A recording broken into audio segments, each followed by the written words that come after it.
You left the job at 56, and a letter came from Human Resources asking what you want to do with the retirement account. Every piece of advice you can find says the same thing. Roll it into an IRA. More choices, easier to manage, one login instead of 4. And for most people, most of the time, that is fine advice. But if you left work in or after the year you turned 55, there is a door standing open in that old plan, and rolling the money out closes it permanently. Inside the plan, you can take money out right now with no 10% early withdrawal penalty. Inside an IRA, that same dollar is penalized until you are 59 and a half. The exception belongs to the plan and to the day you left, not to you, and there is no way to put it back. So before you sign anything, let us run the numbers on one household, and then I will give you the split that keeps both doors open. I am Susan, and this is the Retirement Lab, where we take one decision at a time and do the arithmetic out loud. Let me start with the rule itself, in plain words. If you separate from your employer during or after the calendar year in which you turn 55, you may take withdrawals from that employer's plan without the 10% early withdrawal penalty. You still owe ordinary income tax on what you take. The penalty is what disappears. 3 details decide whether this is yours. The first is the year, not the birthday. What matters is the calendar year you turn 55, so if you leave in March and your birthday is in November, you are still inside it. The second is that it applies to the plan at the job you just left, not to a plan from an employer 2 jobs ago. If you have old accounts scattered around, only the newest one, the one attached to the separation, carries this. The third is the one that catches people, and it is the whole reason for this video. An IRA does not have this exception. Not a rollover IRA, not a traditional IRA, not any IRA. If those dollars move into an IRA, they are IRA dollars, and they are penalized before 59 and a half, unless some other narrow exception applies. Now let me put a household on the table. This is an illustration to show the shape of the arithmetic, not a promise about your case. Say you are 56. You left your job this year. The plan holds $400,000. Your severance and your savings will carry you into next spring, but you can see a gap. You expect to need about $60,000 over the next 3.5 years before you turn 59 and a half to cover the stretch between now and when your other income starts. If you roll the entire $400,000 into an IRA and then take that $60,000 out anyway, you pay ordinary income tax on it, which you would have paid regardless, plus a 10% penalty on top. 10% of $60,000. $6,000 for moving money 3 weeks earlier than you needed to. That is the whole lesson of this episode, and it is entirely avoidable. Now here is what almost nobody tells you, and it is the actual answer. This is not all or nothing.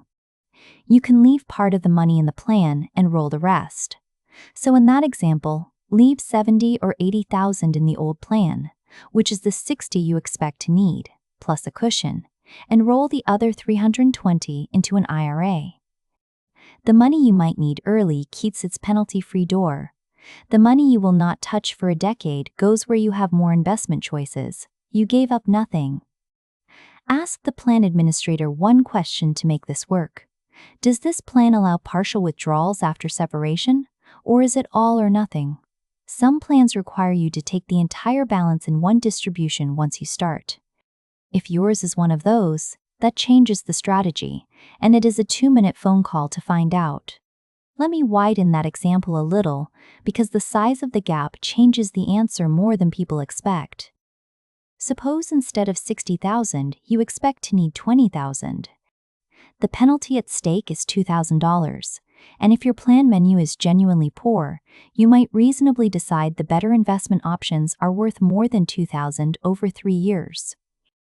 That is a defensible trade, and I would not argue with anybody who made it deliberately. Now suppose the gap is $150,000, because you are bridging 5 years to a pension that starts at 62. The penalty at stake is $15,000. At that size, almost nothing in the fund menu makes up the difference, and the answer is clear. So the real question is not whether to roll. It is how big your bridge is. Measure the bridge first, then decide, and the decision usually makes itself. One more piece of arithmetic that people miss.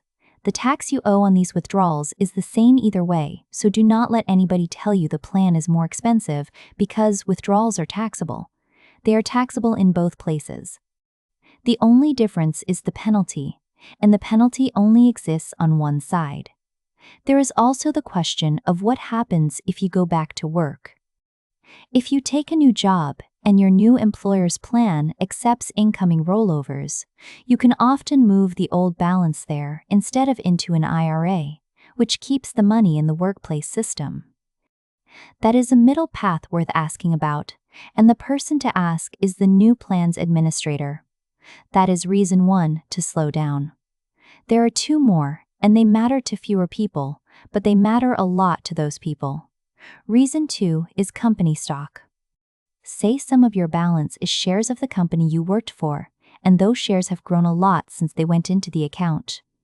There is a tax election with an awkward name, net unrealized appreciation, that can let the growth be taxed at long-term capital gains rates instead of ordinary income rates. It hinges on the same separation from service that we have been talking about.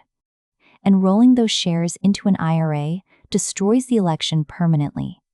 I'm not going to walk through that calculation here because it genuinely needs a professional looking at your actual cost basis. What I want you to take away is one sentence.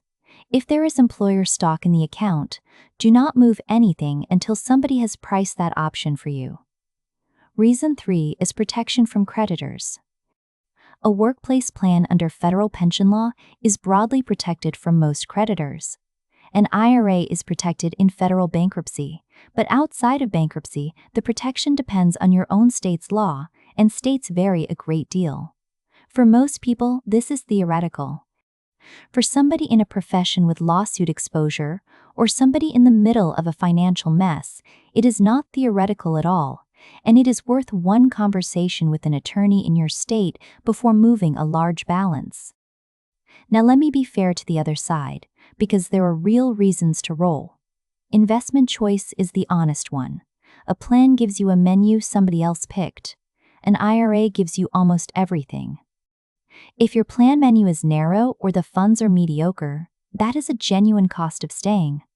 Simplicity matters too, and I do not think it is trivial. 4 old accounts at 4 old employers is how money gets lost, and it is how heirs end up with a puzzle. Consolidation is a real benefit, especially later. Fees can go either way, and this is where I want you to actually look rather than assume. A big plan sometimes buys institutional share classes cheaper than anything you can get retail. A small plan can be expensive. Get the fee disclosure for the plan and compare it to what the IRA would cost. 2 documents, 20 minutes. And required minimum distributions have their own wrinkles depending on whether you are still working, but that is a topic for another episode. So how do you decide? Here is the order I would use, and it is short. First, ask whether the age 55 door is even open for you. Did you separate in or after the year you turned 55, and is this the plan from that job? If the answer is no, this whole concern disappears and you can evaluate the rollover on ordinary grounds. Second, if the door is open, write down how much you realistically need before you turn 59 and a half. Be honest and add a cushion, because the cost of guessing low is that 10%. Third, call the plan administrator and ask whether partial withdrawals are allowed after separation. That single answer decides whether the split strategy works. Fourth, check for employer stock, and if there is any, stop and get it priced before moving anything. Fifth, roll only the remainder and keep the paperwork showing which dollars came from where. Let me put the arithmetic in one line so it stays with you. In the example, keeping $80,000 in the plan protected $6,000 of penalty. That is a return of 7.5% on the amount you left behind, earned by doing nothing in the same year. There is not a fund in the plan menu that promises that. I want to add one caution about the letter that arrives from Human Resources. It usually has a deadline in it, and the deadline is often about administrative convenience rather than your money. If the balance is above a certain size, plans generally cannot force you out, and you have time to make this decision properly. Do not let a form's due date make a permanent choice for you. And one more thing, because I have seen it happen. If somebody is helping you with this and their pay depends on the money landing in an account they manage, that is not automatically bad advice. It is a reason to ask the age 55 question yourself rather than waiting to see whether it comes up. 3 things to carry away. The age 55 exception is attached to the plan and to your separation from that job, and an IRA does not have it. Once the money moves, that door is closed for those dollars. You do not have to choose all or nothing. Leave what you may need before 59.5 in the plan, roll the rest, and you keep both advantages. And before you move anything, check for employer stock, ask about partial withdrawals, and compare the 2 fee schedules. That is 3 phone calls and 1 document, against a penalty that has no upside. I should say the plain thing. I am not your investment advisor, and I am not preparing your return. The numbers I used are an illustration to show the shape of the decision, not a projection for your household. Rules differ by plan document and by state, so confirm with your plan administrator and your own tax preparer before you move money. Now, I would like to hear from you. Did you roll an old plan over? And did anybody mention the age 55 rule to you before you did? Or are you holding a letter right now, trying to decide? Tell me the situation, and I will read every one of them, because the next person facing this letter learns more from your version than from mine.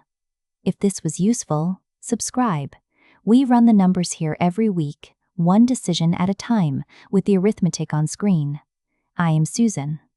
Multiply, then subtract. In that order,